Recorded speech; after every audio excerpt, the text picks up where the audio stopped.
Fantasy Football Cat here. In this episode, I want to talk about 4 players that I'm going to be paying close attention to during the preseason and who I think might have a bigger impact than most people think in the regular season. These players all change teams over the offseason, so nobody really knows how they're going to be used on their new teams.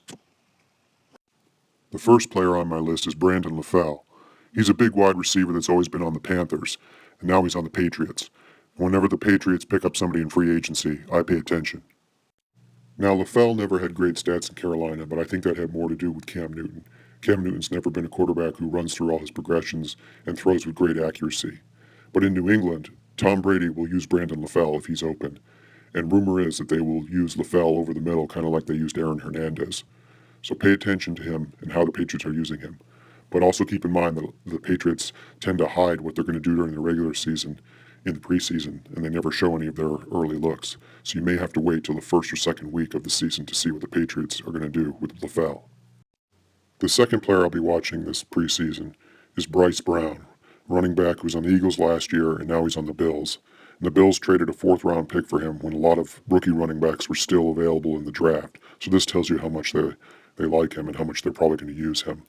Now, keep in mind that C.J. Spiller and Fred Jackson are also on the team, but Fred Jackson is 33 years old, and C.J. Spiller really struggled with Doug Marrone's offense last year, and he's had injury issues. So I think Bryce Brown is going to have a huge role on this team.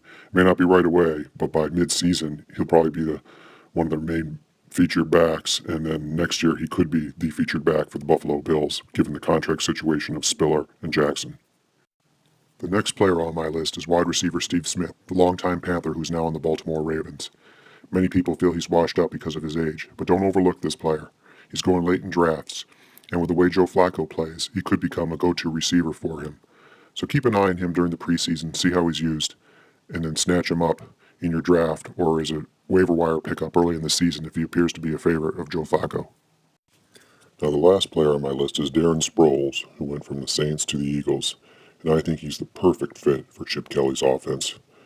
I think you'll have to draft him a little bit higher than the end of the draft like some of these other players, but he's definitely somebody you should get on your team because even though LaShawn McCoy is there, I think that Darren Sproles will have his own role, and you'll often see both those running backs in the backfield.